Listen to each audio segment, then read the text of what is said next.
On Friday, September 28th, the Norris Group proudly presents its 11th annual award-winning black tie event, I Survived Real Estate.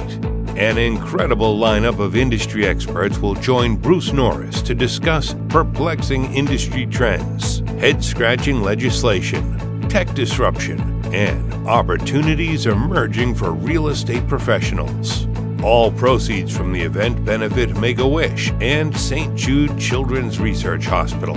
This event is not possible without the generous help of the following platinum partners: the San Diego Creative Real Estate Investors Association, Invest Club, Inland Empire Real Estate Investment Club, Think Realty, Wilson Investment Properties, Coach Fullerton, First Lending Solutions, Property Radar, the Apartment Owners Association, MVT Productions, and Realty 411. Visit isurvivedrealestate.com for event information and see Amazon Prime or YouTube for past events. Hi, thank you for joining us. My name is Bruce Norris, and today our special guest is Jim Murrett.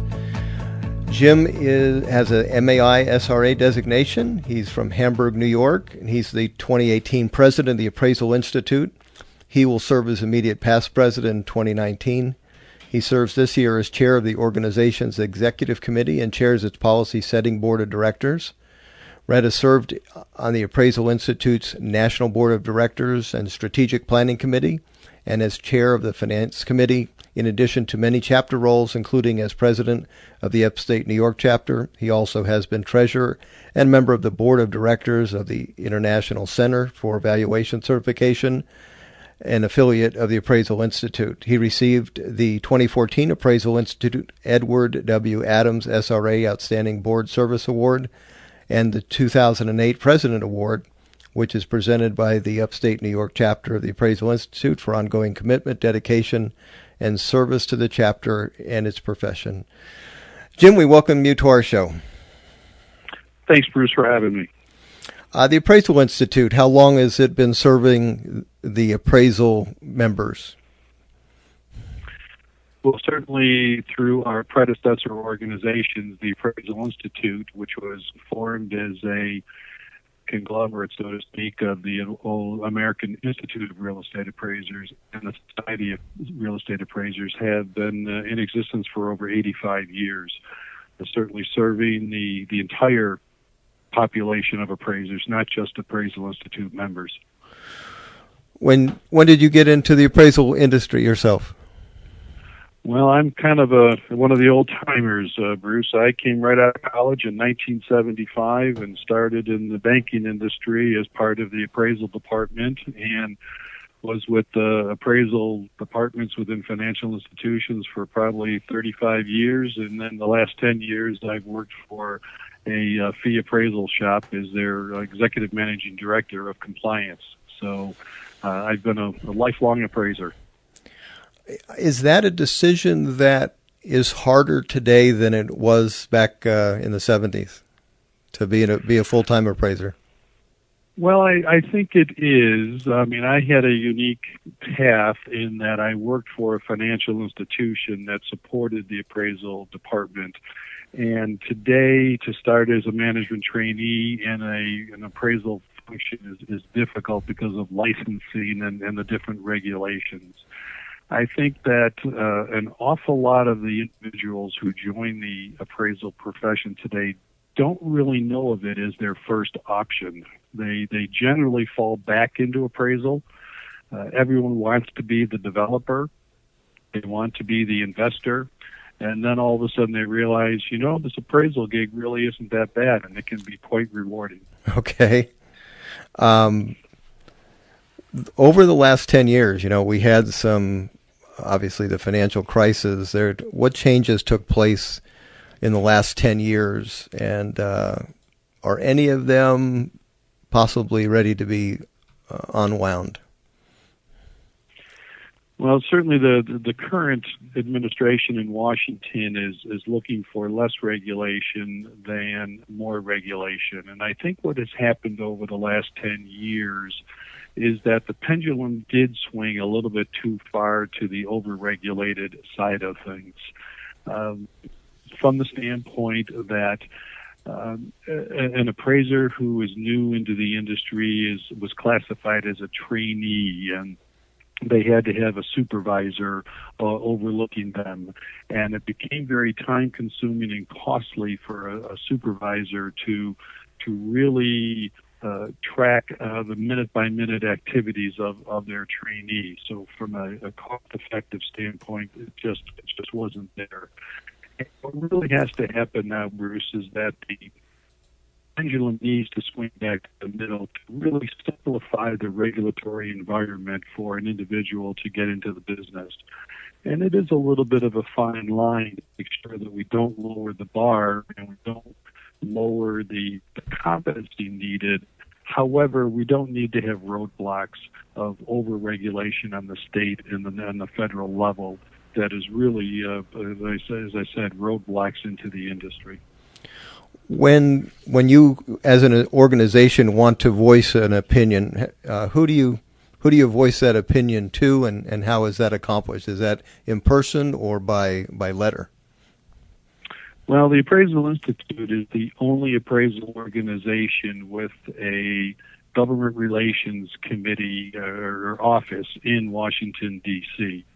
And certainly as the regulators and Congress is mulling potential changes, we certainly have our contacts within the regulatory industry. On top of that, we still do have conversations with the appraisal subcommittee, which is put together by an act of Congress to oversee different areas of the appraisal industry. And as such, we certainly have our voices heard, both directly in Washington, but also through appearances at different trade association shows and different annual meetings that we are asked to speak, certainly on a national level. Do you feel that the changes made in the last 10 years have actually improved the quality of the final product? Well, that's a great question, and that's depending on what side of the fence you're on. I mean, I think from the standpoint of the educational requirements that are needed in licensing and certification, that there is at least a barometer to measure one's education background. From that standpoint, I believe that there are positives, but one of the interesting things is, how do you measure what is a good appraisal? And because a client doesn't necessarily agree with the value doesn't mean it's a bad appraisal. No, that's true. And so, I mean, there are different metrics out there that can talk about client satisfaction, but I think that appraisers today are definitely better prepared. There's better technology that can assist the appraiser, not replace the appraiser. And the fact is that an appraiser who can use the tools in the toolbox out there to put together a more complete product is going to then produce a credible opinion of value. And then it's also things such as the continuing education requirements, that the appraisers take it seriously. And again, I'll toot the horn of the Appraisal Institute to say that we are known for our body of knowledge. We are known for our education. And an individual appraiser who takes our continuing education courses are going to be well-rounded and take a higher level and more in-depth level of continuing education courses. Appraisal management companies, when did they come into the picture, and what has been their effect on the industry? Well, it's certainly been quite a few years. An exact date, I probably can't tell you that, but they've been around for a number of years. And as much as people want to criticize appraisal management companies, it's important to note that there's some pretty darn good ones out there. And the original intent of appraisal management companies was to really separate the appraiser from the underwriting or loan officer function, and to eliminate the perceived pressure on appraisers to come up with a number. And so that was the original intent. Well, what has unfortunately occurred, and it's, in my mind, I feel an unintended consequence, is that appraisal management companies are really in place to find the fastest and the cheapest appraiser, right, who can get a job done. And fast and cheap does not equal quality. You can have the three, but you can't have all three. And so if you really want it fast and you want it cheap, you are probably the best appraiser to do the job.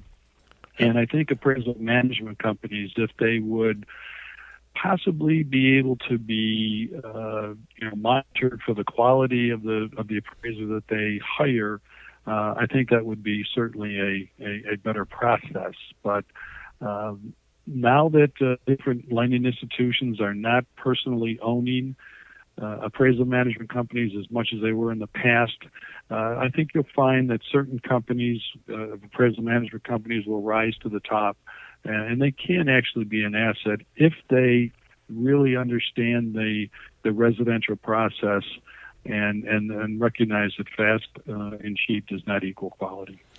When is an appraisal management company required in the process? When is it required? I'm sorry. Yeah, when is it required? Is it a requirement if you're going to do a Fannie, Freddie, or FHA loan? Oh, it has to go through the filter of an appraisal management company.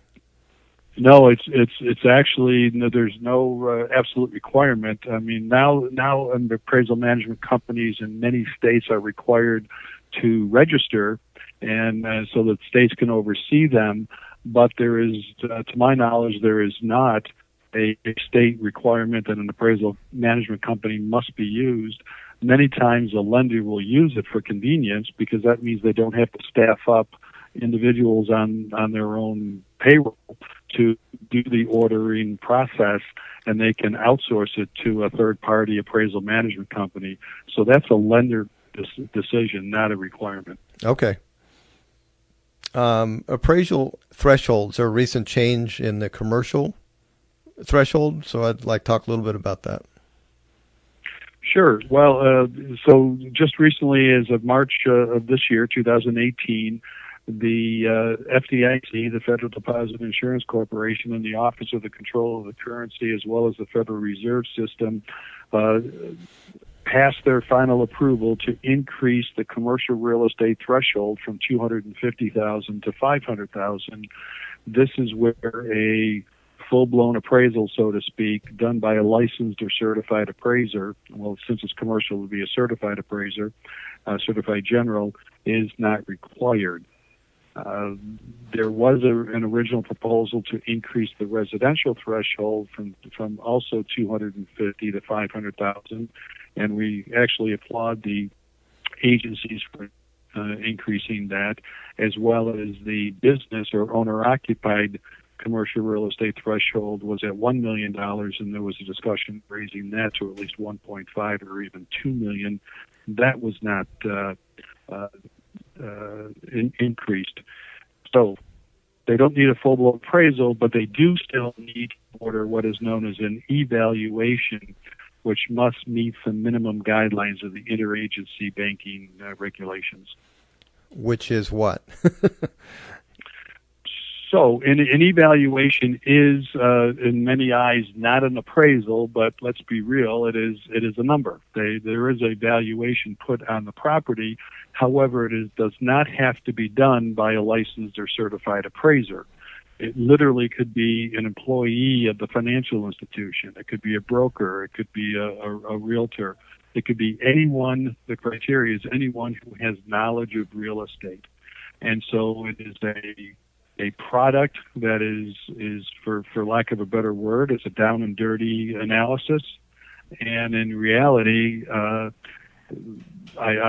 we personally think at the Appraisal Institute that the requirement for an evaluation need to allow for appraisers to perform them. And currently there is concern in the appraisal industry that the Uniform Standards of Professional Appraisal Practice the minimum requirements of the use PAP are more than what an evaluation calls for. So many appraisers are kind of shut out of doing them when the client wants the product to be solely equal to what the evaluation requirements are. When you said the residential, there's currently in place a $250,000 threshold. So if I have a home for sale, I mean, I'm building homes in Florida. All of them are under 250. I don't need an appraiser to do the appraisal. I can just find another way. Well, so in the residential space, the government-sponsored enterprises, Fannie and Freddie, even though they do have the ability to waive the appraisals according to the FIREA requirements and the de minimis requirements, they choose on their own to still get appraisals for less than the $250,000 mark. Now, asterisk there is that used to be the case prior to about a year and a half ago, when they had started in the summer of 2017 implementing plans to waive appraisals in purchase and refinance loan transactions. So Freddie and Fannie are starting to go back on their self-imposed, well, regardless of the federal regs where we don't need an appraisal, we're going to get one anyway. Now they are backing off on that, and they are instead relying on proprietary models and, in our minds, generally unreliable data from MLS services and public records for their collateral risk decision-making purposes. When now, are we talking about AVMs? Is that the automation? Well, AVMs could, all of those are a form of an AVM, sure, an automated valuation, model. But as we know, AVMs can be cheaper and quicker than appraisals, and that's one of the, arguments, so to speak, that Freddie and Fannie are making. But in reality, the fact of the matter is that there's a clear difference in quality, and we recognize the fact that lenders face a myriad of challenges, and the consumer seeking cost reduction or taking shortcuts with real estate valuation, as you well know, is not always the best way. I mean, keep in mind also that Fannie and Freddie own or insure, over $4.5 trillion in residential mortgages. So, yeah, you think it'd be worth a couple bucks to make sure the loan actually has a basis of value, and somebody saw the property. I'm sorry. And especially themselves when they're in receivership. That's the other thing. Now, originally Fannie and Freddie had been doing waivers for actually a number of years, but it's been on refinances. And when on a refinance loan, at least there's loan history there, and you had an original appraisal in the file to kind of use as a benchmark and kind of did the value go up, did the value go down? Exactly, yeah. But now they're doing it on new purchases where there is no base document to make this risk decision. Are these AVM models increasing in accuracy? And by the way, I just wanted to be clear, no one physically goes out to the location in an AVM. Is that correct? That is correct. Accuracy is an interesting word to define, and I like to use the analogy of that it really depends on the intended use. Accuracy in context to what? If you're doing an 80 or an 85% loan to value and you're using an AVM as the product, that may be a risky transaction to justify based on the quote accuracy of the AVM, because there's no real margin of error. If you're doing a 50% loan to value or a 40% loan to value on a refinance, I'll be the first to admit that an AVM is an acceptable product because your accuracy is needed to be much less. And you can still have a number that can give the lender a comfort level as to whether or not the value is there. Again, realizing that in these transactions, the real estate is not the primary source of repayment. It is the creditworthiness of the borrower. And however, in times of need, the real estate does ultimately potentially repay the loan. So to get back to your original question on this, Bruce, is, is the accuracy improving? And the answer really is depends. There are some good AVMs out there, but as you said, no one is going to physically look at the property. An AVM is the statistical analysis of a multitude of properties, whereas an actual appraisal done by an appraiser is very specific to that particular property in terms of not only the content, but the location. Is there an attribute outside the property that is very close that can enhance value or even detract from value that an AVM and a statistical analysis will not pick up? Yeah, I completely agree. You could have a railroad track behind a house, and an AVM would probably not be able to pick that nuance up, but that would have a tremendous value difference. That's right, as well as a high tension power line that runs the back of the property, and there's a buzzing all night long. I mean, there's yes, those are extreme examples. I totally admit, but the fact is that you don't know what you don't know until you have the eyes and the ears of the appraiser there, who is looking at the property on behalf of their client. We've only got about 3 minutes left. Review appraisers. How does the process of a review appraiser differ from the original appraiser? Great question. And the review appraiser, I mean, I was a review appraiser for 30 plus years, so I feel I know a little bit to be dangerous to answer this question for you. But the review appraiser is going to look at the appraisal, again, in the context of the intended use of the report. No one writes the perfect appraisal report, but is the stated opinion of value credible, given the intended use? The review appraiser is there to make sure that the assumptions are justifiable, that they are also supportable. Also to make sure the math is correct, especially in commercial real estate when you've got discounted cash flows and multiple regression analysis. And even in the residential with the sales comparison approach, is the grid put together properly? So my philosophy was always, I'm not there to try to challenge the appraiser, but appraiser, did he or she do a good job of justifying their opinion of value?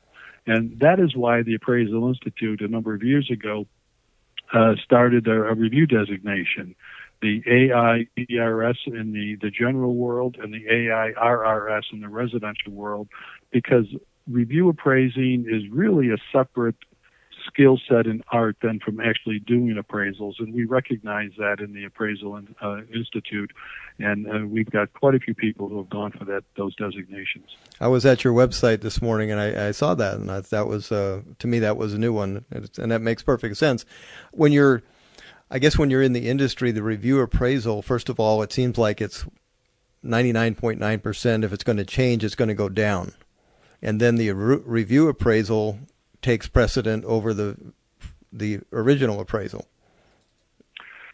Again, it very well could, but it depends on what the agreement is with the client. I mean, the client may say, if you disagree with the value, come up with your own opinion of value. And that's a lot different than just saying, hey, if you disagree with value, go back to the original appraisal and reconcile it so that the original appraisal and appraiser is the official appraisal of record. Okay. And that's what most clients want to do. Okay. 30 seconds left. Your opinion of appraising green improvements. Very important. Collaboration amongst all parties involved. Information and data is key. So we need to have appraisers working with builders, working with realtors so they can discuss exactly what those green features are and how they may affect a sale, certainly hopefully in a positive manner.